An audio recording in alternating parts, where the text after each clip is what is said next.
پتہ ہے دین کے بارے میں جاننا کیوں ضروری ہے؟ دین کا مطلب ہے لینا، کچھ لینا، ایسی شے جس کے بدلے میں کچھ دینا پڑے۔ قدیم زمانے میں پیسوں یا روپے کے لیے دینار استعمال ہوتے تھے، یعنی وہ دے کر ان کے بدلے کچھ لے لینا۔ اکثر لین دین کا لفظ استعمال ہوتا ہے، یعنی اشیاء کا باہم تبادلہ۔ دین بھی یہی ہے، مگر کیسے؟ ہمارا دین، ہمارا مذہب اسلام ہے۔ ہمیں دینا میں بھیجا گیا ہے۔ اچھے اعمال کا اچھا بدلہ دیا جائے گا، برے اعمال کا برا بدلہ، یعنی جزا اور سزا کا معاملہ۔ اس زندگی کا بدلہ دوسری زندگی میں دیا جائے گا۔ اللہ تعالیٰ نے سورۃ الفاتحہ کی 3 آیت میں ہی ہمیں اس کے متعلق بتا دیا ہے۔ مالکی یوم الدین، بدلے کے دن، یعنی قیامت کا مالک ہے۔ ہمیں اس دنیا میں بھیجا گیا۔ ہم نے یہ زندگی کس کے عوض لی؟ اس عہد کے عوض جو ہم عالم ارواح میں کر آئے تھے۔ وہ کیا تھا؟ وہ عہد الصد تھا، جس میں ہم سب نے اللہ سے وعدہ کیا تھا کہ بے شک اللہ ہی ہمارا رب ہے۔ اے اللہ، ہم ہمیشہ تجھے اپنا رب مانیں گے۔ پھر ہمیں زندگی دی گئی اور دنیا میں بھیجا گیا۔ جس وعدے کے عوض ہم زندگی لے کر آئے تھے وہ یہی تھا کہ رب صرف اللہ کو مانیں گے۔ یہی دین ہم طے کر کے آئے تھے۔ اگر زندگی اسی وعدے پر گزر رہی ہے تو لین دین ٹھیک چل رہا ہے اور انسان دین پر ہے۔ لیکن اس کا کیا؟ جس نے ادھار لے لیا تو ادائیگی کا سوچا ہی نہیں، جو ادائیگی کو ہی بلا بیٹھا۔ دین اسلام وہ طرز عمل ہے جس کا تمام انحصار ہمارے ان اعمال پر ہے کہ وعدے کو توڑا تو نہیں گیا۔ اس وعدے یعنی دین کو قائم رکھنے کے لیے ایک طریقہ بنایا گیا جو اسلام ہے۔ زندگی تو اسے ہی ملے گی جو عہد کا پاس رکھے گا۔ جس نے عہد توڑ دیا، دین سے مکر گیا، اس سے تو پھر زندگی چھن جائے گی۔ اس کے لیے تو پھر جہنم کی صورت بار بار موت سی اذیت ملے گی۔ دین اللہ کی محبت ہے۔ یہ وہ انزائم ہے جس کی ایکٹیو سائٹ اللہ کی محبت ہے۔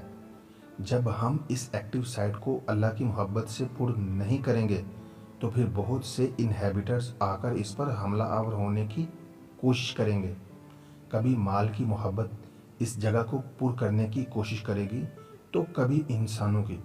جب تم اپنے دل کو اس کی حقیقی غذا اللہ کی محبت سے پر نہیں کرتے، تب یہ دنیاوی عارضی محبتیں وہاں اپنا ٹھکانہ بنا لیتی ہیں۔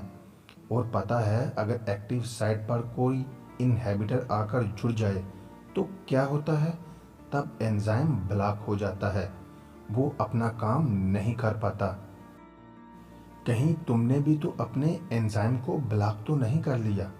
کہیں تم نے بھی اپنے دل کو دنیاوی محبتوں سے تو نہیں بھر لیا؟ کہیں تم نے بھی تو اپنی زندگی تباہ نہیں کر لی؟ کہیں تم سے اپنے دین کا خیال رکھنے میں کوتاہی تو نہیں ہو گئی؟ اب کیا کرنا ہوگا؟ تمہیں دین کے بارے میں جاننا ہوگا، تمہیں اللہ کو جاننا ہوگا، تب ہی تو تم اس کی محبت سے آشنا ہوگے، اور پھر تب ہی تو تم اس کو اس کی صحیح جگہ یعنی اپنے دل میں بسانے کے قابل ہوگے۔ اور پتہ ہے اس سب کا آسان طریقہ کیا ہے؟ اللہ کی محبت کو دل میں کیسے بسایا جا سکتا ہے؟ تم کسی سے تب تک محبت نہیں کر سکتے جب تک اسے جان نہ لو۔ اور کسی کو جاننے کا سب سے آسان طریقہ کیا ہوتا ہے؟ اس سے باتیں کرنا، اس کی باتیں کرنا، اس کی عادت ڈال لینا۔ اللہ کو کیسے جانا جائے؟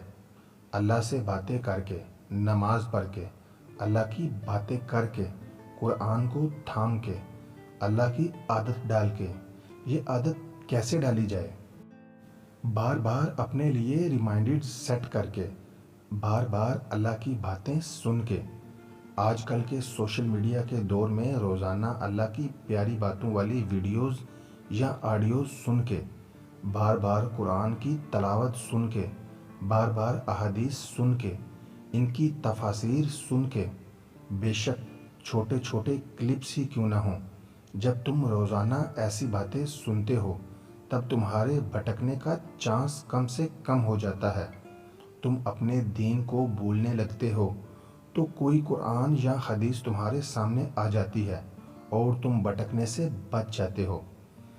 تمہیں صرف یہ کرنا ہے کہ اپنی روٹین میں ایسی ویڈیوز یا ریمائنڈرز شامل کرتے ہیں تاکہ تم اپنے دل میں اس کی صحیح محبت فٹ کر سکو۔